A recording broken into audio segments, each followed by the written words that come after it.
Price lord. ನಮ್ಮ ಕರ್ತನಾದಂಥ ಯೇಸು ಕ್ರಿಸ್ತನ ನಾಮಕ್ಕೆ ಶಾಲೋಮ್. ಪ್ರೀತಿಯುಳ್ಳ ದೇವಜನರೇ, ಯೇಸು ಕ್ರಿಸ್ತನ ನಾಮದಲ್ಲಿ ಈ ಮುಂಚಾನ ವೇಳೆಯಲ್ಲಿ ನಿಮ್ಮನ್ನೆಲ್ಲರನ್ನೂ ಮನಪೂರ್ವಕವಾಗಿ ಸ್ವಾಗತಿಸಿಕೊಳ್ತೇನೆ. ಕರ್ತನು ರಾತ್ರಿ ವೇಳೆಯಿಂದ ಈ ಮುಂಚಾನ ವೇಳೆವರೆಗೆ ದೇವರು ನಮ್ಮನ್ನೆಲ್ಲರನ್ನೂ ಕಾಪಾಡ್ಕೊಂಡ್ಬಂದಿದ್ದಾರೆ. ಪ್ರಿಯರೇ, ಪ್ರತಿದಿನ ನಾವು ದಿನವನ್ನು ಆರಂಭ ಮಾಡೋಕ್ಕಿಂತ ಮುಂಚಿತವಾಗಿ ನಾವು ದೇವರಲ್ಲಿ ಪ್ರಾರ್ಥನೆ ಮಾಡಿ ಆರಂಭ ಮಾಡೋದು. ಪ್ರತಿ ಸಾಯಂಕಾಲವು ಮುಗಿಸುವಾಗ ದೇವರಿಗೆ ನಾವು ಕೃತಜ್ಞತೆ ಸಲ್ಲಿಸೋದು, ಇದು ನಮ್ಮ ಏನಂತಿದೆ ಅಭ್ಯಾಸವಾಗಿರೋದು ತುಂಬ ಒಳ್ಳೆಯದು. ದೇವಜನರೇ, ವಿಶೇಷವಾಗಿ ಈ ದಿವಸದ ದೇವರ ವಾಕ್ಯ ಹೇಳ್ತತೆ. ಜ್ಞಾನೋಕ್ತಿ ಬರೆದ ಪುಸ್ತಕ 23ನೇ ಅಧ್ಯಾಯ ಅದರ 18ನೇ ವಚನದಲ್ಲಿ, ಒಂದು ಕಾಲ ಉಂಟು, ನಿನ್ನ ನಿರೀಕ್ಷೆಯು ನಿರಂತಕವಾಗದು. ಪ್ರೇರೆ, ದೇವರ ವಾಕ್ಯ ಹೇಳ್ತದೆ, ದೇವರು ನಮಗೆಲ್ಲರಿಗೆ ಒಂದು ಸಮಯವನ್ನು ಇಟ್ಟಿದ್ದಾರೆ, ಒಂದು ಕಾಲವನ್ನು ಇಟ್ಟಿದ್ದಾರೆ. ಆ ಕಾಲದಲ್ಲಿ, ಆ ಸಮಯದಲ್ಲಿ ದೇವರು ನಮ್ಮ ಜೀವಿತಕ್ಕಿದ್ದಲ್ಲಿ ಮಾಡಬೇಕಾದಂಥ ಕಾರ್ಯಗಳನ್ನು ಅವರು ಮಾಡೋರಾಗಿದ್ದಾರೆ. ಆದ ಕಾರಣ ದೇವಜನರೇ, ಯಾರು ಸಹ ಸೋತು ಹೋಗಬೇಡ್ರಿ, ಕುಗ್ಗಿ ಹೋಗಬೇಡ್ರಿ. ಕರ್ತನ ನಮ್ಮ ಜೀವಿತದಲ್ಲಿ ಒಂದು ಸಮಯ ಅನ್ನೋದು ಇಟ್ಟಿದ್ದಾರೆ. ನಿನ್ನ ಪರಿಸ್ಥಿತಿ ಇವತ್ತು ಏನೇ ಆಗಿರ್ಬೋದು, ನಿನ್ನ ಸ್ಥಿತಿ ಏನೇ ಆಗಿರ್ಬೋದು, ನೀ ರೋಗದಲ್ಲಿರ್ಬೋದು, ಕಣ್ಣೀರು ಸುರಿಸ್ತಾ ಇರ್ಬೋದು, ಬಡತನ ಪರಿಸ್ಥಿತಿಯಲ್ಲಿರ್ಬೋದು, ಸಾಲದಲ್ಲಿ ಸಿಕ್ಕಿಕೊಂಡಿರ್ಬೋದು. ಆದರೆ ದೇವರ ಜನರೇ, ಭಯಪಡಬೇಡ್ರಿ. ನಿನಗೆ ಆ ಸಾಲದಿಂದ ಬಿಡುಗಡೆ ಆಗಲಿಕ್ಕಾಗಿ, ಆ ಕಣ್ಣೀರಿಂದ ಬಿಡುಗಡೆ ಆಗಲಿಕ್ಕಾಗಿ, ಆ ಕಷ್ಟಗಳಿಂದ ಹೊರಗೆ ಬರಲಿಕ್ಕಾಗಿ ದೇವರು ಒಂದು ಸಮಯವನ್ನು ನೇಮಕ ಮಾಡಿದ್ದಾನೆ.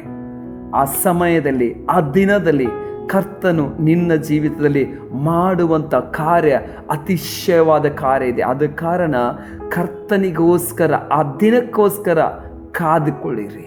ದೇವರ ವಾಕ್ಯ ಹೇಳ್ತತೆ, ಪ್ರಸಂಗಿ ಬರೆದ ಪುಸ್ತಕದಲ್ಲಿ 3ನೇ ಅಧ್ಯಾಯದಲ್ಲಿ ದೇವರ ವಾಕ್ಯ ಹೇಗೆ ಹೇಳ್ತತೆ, ಭೂಲೋಕದಲ್ಲಿ ನಡೆಯುವಂಥ ಎಲ್ಲ ವಿಷಯದಲ್ಲಿ ದೇವರೇನು ಮಾಡಿಟ್ಟಿದ್ದಾರಂತೆ, ಒಂದು ಕಾಲ, ಒಂದು ಸಮಯವನ್ನು ನೇಮಕ ಮಾಡಿಟ್ಟಿದ್ದಾರಂತೆ.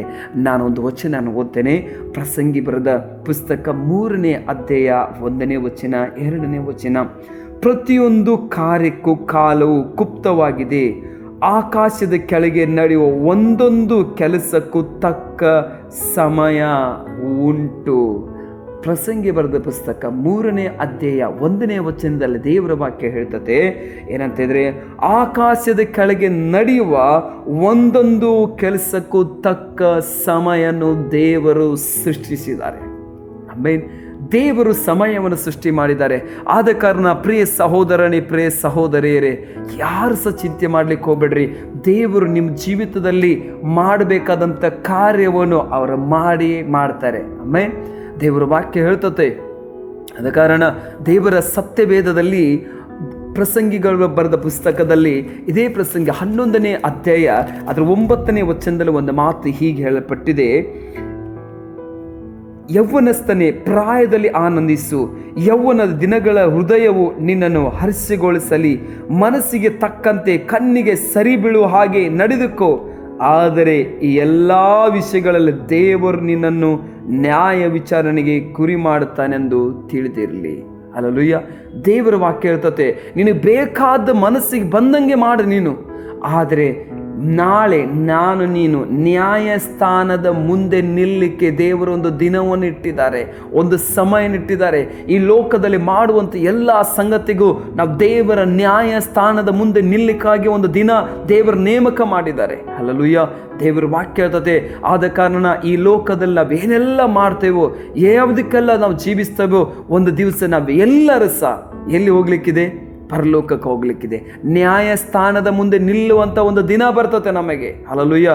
ಒಳ್ಳೆಯವರಿಗೂ ಕೆಟ್ಟವರಿಗೂ ದೇವರ ಪ್ರತಿಫಲವನ್ನು ಏನು ಮಾಡ್ತಾರೆ? ನೀಡ್ತಾರೆ. ಆದ ಕಾರಣ ದೇವ ಮಕ್ಕಳೇ, ದೇವ ಜನರೇ, ಯೇಸು ಕ್ರಿಸ್ತನ ನಾಮದಲ್ಲಿ ನಾನು ನಿಮಗೆ ಕೂಗಿ ಹೇಳ್ತಾ ಇದ್ದಾನೆ, ದೇವರು ನಿಮಗೋಸ್ಕರ ಒಂದು ಸಮಯ ಇಟ್ಟಿದ್ದಾರೆ, ದೇವರು ನಿಮಗೋಸ್ಕರ ಒಂದು ದಿನವನ್ನು ಇಟ್ಟಿದ್ದಾರೆ. ಪ್ರಸಂಗಿ ಬರೆದ ಪುಸ್ತಕದಲ್ಲಿ ಅದೇ 11ನೇ ಅಧ್ಯಾಯ 5ನೇ ವಚನದಲ್ಲಿ ದೇವರ ವಾಕ್ಯ ಹೇಳ್ತತೆ ಏನಂದ್ರೆ, ಗರ್ಭದೊಳಗೆ ಎಲುಬು ಬೆಳೆಯ ರೀತಿ ಹೇಗೆ ಗೊತ್ತಾಗುವುದಿಲ್ಲ, ಅದೇ ಪ್ರಕಾರ ದೇವರು ನಿನ್ನ ಜೀವಿತದಲ್ಲಿ ಮಾಡುವಂತ ಕಾರ್ಯ ಗೊತ್ತಾಗುವುದಿಲ್ಲ. ಈಗಾಗಲೇ ನಾವು ದೇವರ ವಾಕ್ಯ ಓದಿದ್ದೇವೆ, ಯೌವನ ಪ್ರಾಯದಲ್ಲಿ ನಾವು ಎಲ್ಲವನ್ನು ಮಾಡಬಹುದು, ಆದರೆ ದೇವರ ನ್ಯಾಯಸ್ಥಾನದ ಮುಂದೆ ಒಂದು ದಿವಸ ನಿಲ್ಲಿಕ್ಕುಂಟು. ಜಾಗೃತೆ ಉಳ್ಳವರಾಗಿರಿ. ಕಷ್ಟಗಳಲ್ಲಿ, ಕಣ್ಣೀರಲ್ಲಿ, ವೇದನೆಗಳಲ್ಲಿರುವಂಥ ಸಹೋದರನೇ, ಸಹೋದರಿಯೇ, ಈ ಲೋಕದಲ್ಲಿ ಕಷ್ಟ ಇರ್ಬೋದು, ಈ ಲೋಕದಲ್ಲಿ ನಿಂಗೆ ಸಂಕಷ್ಟ ಇರ್ಬೋದು, ಈ ಲೋಕದಲ್ಲಿ ನಿಂಗೆ ವೇದನೆ ಅನ್ನೋದು ಇರ್ಬೋದು. ಆದರೆ ನಾವು ಎಲ್ಲರೂ ಒಂದು ದಿವಸ ಪರಲೋಕಕ್ಕೆ ಹೋಗ್ಲಿಕ್ಕಿದೆ. ದೇವರು ನಮ್ಮನ್ನು ಎಲ್ಲರನ್ನೂ ಒಂದು ದಿವಸ ನೇಮಕ ಮಾಡಿದ್ದಾರೆ ಪರಲೋಕಕ್ಕೆ ಹೋಗ್ಲಿಕ್ಕಾಗಿ. ಅಲ್ಲಿ ದೇವರು ನಮಗೆ ಪ್ರತಿಫಲ ಕೊಡ್ತಾರೆ. ಈ ಲೋಕದಲ್ಲಿ ಸಮೃದ್ಧಿ ಇಲ್ಲದಿರ್ಬೋದು ನಿನಗೆ. ಹಲ್ಲೆಲೂಯಾ. ಈ ಲೋಕದಲ್ಲಿ ನಾವು ನೋಡ್ತೇವೆ, ಸತ್ಯವೇದದಲ್ಲಿ ಇಬ್ಬರ ಬಗ್ಗೆ ನೋಡ್ತಾನೆ. ಒಬ್ರು ಏನಂತ ಹೇಳಿದ್ರೆ, ಒಂದು ದೊಡ್ಡ ಶ್ರೀಮಂತನಿರ್ತಾನೆ, ಆದರೆ ಅವನ ಮನೆ ಮುಂದೆ ಬಡ ಲಾಜರ್ನಿರ್ತಾನೆ. ಆತನು ರೋಗದಿಂದ ಇರ್ತಾನೆ, ಆದರೆ ಆತನು ಒಂದು ತುತ್ತ ಅನ್ನಕ್ಕಾಗಿ ಸಹ ಪ್ರಯಾಸ ಪಡ್ತಾ ಇರ್ತಾನೆ. ಆದರೆ ಈ ಶ್ರೀಮಂತನು ಔತಣವನ್ನು ಮಾಡಿಸಿ ಅವನ ತುಂಡು ಮುರಿಯುವಾಗ ಏನಂತ ಹೇಳಿದ್ರೆ, ಒಂದು ಸಣ್ಣ ತುಂಡುಗಳು, ಆ ಬ್ರೆಡ್ ಮುರಿಯುವಾಗ ಆ ತುಂಡುಗಳು ಬಿದ್ದದನ್ನು ತಿಂದು ಅವನು ಹೊಟ್ಟೆ ತುಂಬಿಸಿಕೊಳ್ತಾ ಇರ್ತಾನೆ. ಒಂದು ದಿವಸ ಲಾಜರನ್ ಸಾಯ್ತಾನೆ. ಆತನ ಅಬ್ರಾಹ್ಮನಿಗೆ ಎದೆಗೆ ಒರಗ್ತಾನೆ. ಆದರೆ ಈ ಶ್ರೀಮಂತ ಸಾಯ್ತಾನೆ, ಈತನ ನರಕಕ್ಕೆ ಹೋಗ್ತಾನೆ. ಹಲ್ಲೆಲೂಯಾ. ಈ ಲೋಕದಲ್ಲಿ ಒಳ್ಳೆ ಎಂಜಾಯ್ ಮಾಡಿ, ಹೈಫೈ ಜೀವನ ಮಾಡಿ, ದೇವರ ಬಿಟ್ಟು ಅಲೆದಾಡಿ, ಲೋಕದ ಆಸೆ ಆಕಾಂಕ್ಷೆಗೆ ಒಳಗಾಗಿ, ಹಲ್ಲೆಲೂಯಾ. ಆದರೆ ಅವನು ಹೋದದ್ದು ಎಲ್ಲಿಗೆ? ನರಕಕ್ಕೆ.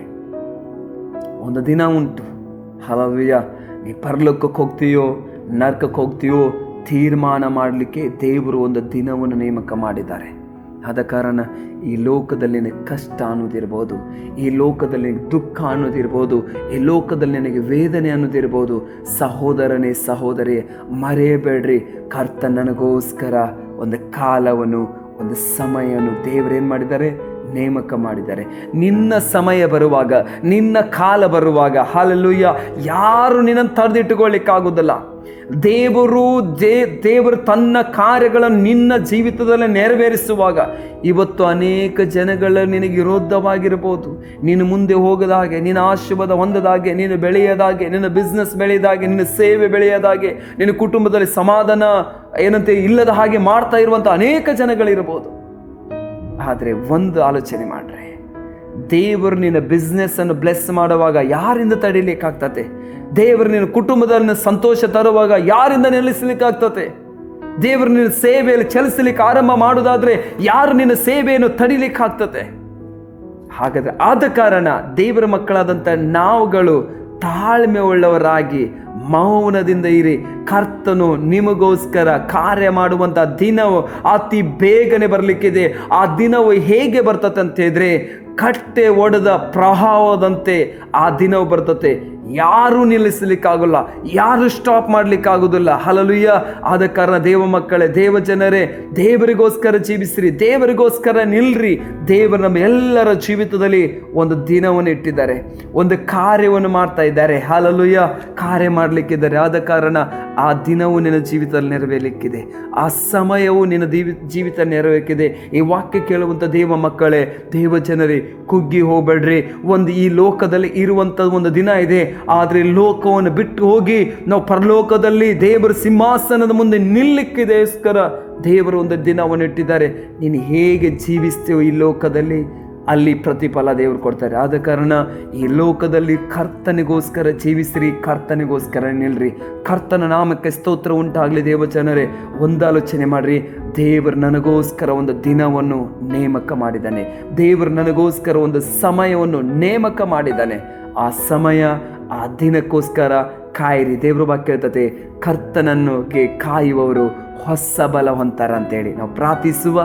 ಪ್ರೀತಿಯುಳ್ಳ ಪರಲೋಕದ ತಂದೆ, ನಿಮಗೆ ಸ್ತೋತ್ರ ಸ್ವಾಮಿ. ಮುಂಚಾನೆ ಬೆಳೆದಲ್ಲಿ ವಾಕ್ಯ ಕೇಳುವಂಥ ಎಲ್ಲರ ಜೀವಿತದಲ್ಲಿ ಒಂದು ದೊಡ್ಡ ಬಿಡುಗಡೆ ಆಗಲಿ, ದೊಡ್ಡ ಬದಲಾವಣೆಯಾಗಲಿ ಸ್ವಾಮಿ. ಇವರಿಗೋಸ್ಕರ ದೇವರು ನೀನು ಮಾಡಿ ಇಟ್ಟಂಥದ್ದು, ಇವರು ಅದನ್ನು ಪಡೆದುಕೊಳ್ಳುವಂತೆ, ಹೊಂದಿಕೊಳ್ಳುವಂತೆ ಸಹಾಯ ಮಾಡು, ಬಲಪಡಿಸಿ. ಇವರನ್ನು, ಇವ್ರ ಕುಟುಂಬವನ್ನು, ಇವರು ಶ್ವಾಸ ಸುತ್ತಲೂ ಯೇಸುವಿನ ರಕ್ತ ನಾನು ಮಾತನಾಡ್ತಾ ಇದ್ದೇನೆ. ಬಲಪಡಿಸು, ನಡೆಸು, ಯೇಸುವಿನ ನಾಮದಲ್ಲಿ ತಂದೆ. ಆಮೇನ್, ಆಮೇನ್, ಆಮೇನ್. God bless you. God bless. Praise lord.